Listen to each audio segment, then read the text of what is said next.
গোসাইগাঁও LACৰ অন্তৰ্গত যি ভিঅ CRP আৰু NGOৰ লগত সম্পৰ্ক থকা মহিলা বাইদেউসকল আছে তেওঁলোকৰ লগত আমি এক সভা অনুষ্ঠিত কৰিছোঁ যিটোৰ নাম হ'ল শক্তি সন্মান তেওঁলোকক আমি সকলোকে এখন গামোচাৰে আজি সন্মান কৰিছোঁ এই সভাখন পতাৰ উদ্দেশ্য হ'ল যে আজি নৰেন্দ্ৰ মোদী ডাঙৰীয়াৰ নেতৃত্বত মহিলা সবলীকৰণৰ ক্ষেত্ৰত যিটো পদক্ষেপ লৈছে আৰু মহিলাসকলক আগবাঢ়ি যাবলৈ সুবিধা কৰি দিছে আজি যোজনাৰ জৰিয়তেই হওক আজি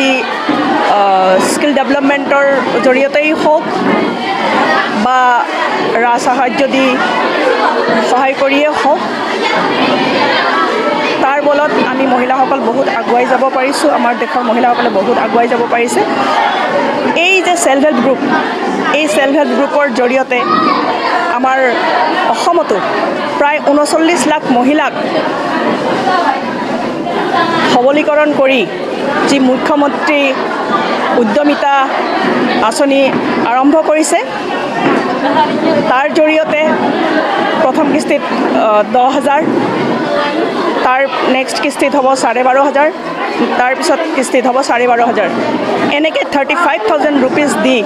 তেওঁলোকক আমি লাখপতি বাইদেউ বনোৱাৰ বাবে অসম চৰকাৰে এইটো প্ৰচেষ্টা হাতত লৈছে আৰু এই মোদী চৰকাৰৰ কাৰণেই এইখিনি আজি সম্ভৱ হৈছে গতিকে আকৌ এবাৰ তৃতীয়বাৰৰ বাবে আমি মোদীজীক কেন্দ্ৰত প্ৰধানমন্ত্ৰী পদত অধিষ্ঠিত কৰিব লাগে আৰু ইয়াৰ ক্ষেত্ৰত গোটেই ভাৰতবৰ্ষৰ লগতে আমি অসমৰ মহিলাখিনিও আগন্তুক লোকসভা নিৰ্বাচনত যথেষ্টখিনি আমি অৰিহণা যোগাম আমাৰ মহিলাসকলে অৰিহণা যোগাব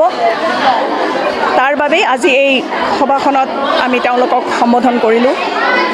সন্মানেৰে সৈতে গতিকে আমাৰ মুখ্যমন্ত্ৰী ডাঙৰীয়াও অলৰেডি কৈছে যে আমি 14খন লোকসভা আসনৰ ভিতৰত 12খন মানে 12+ আমি জিকিমেই আৰু অন্যান্য ৰাজ্যৰ লগতে অসমৰ এই অৱদানে আগন্তুক মোদী চৰকাৰক 400 পাৰ কৰি দিয়াৰ ক্ষেত্ৰত আমিও সহযোগিতা কৰিম অসমত সেয়ে আকৌ এবাৰ মোদী চৰকাৰ হ'ব লাগে এয়াই দীপাঞ্জলি ৰায় মই কোকৰাঝাৰ জিলাৰ পৰা অসম ৰাজ্যিক মহিলা মৰ্চা যি উপসভানেত্ৰী পদ আছে তাত অধিষ্ঠিত হৈছোঁ সভানেত্ৰী হিচাপে মোৰ জিলাখনত মোৰ নিজৰো এক দায়িত্ব আছে সেয়ে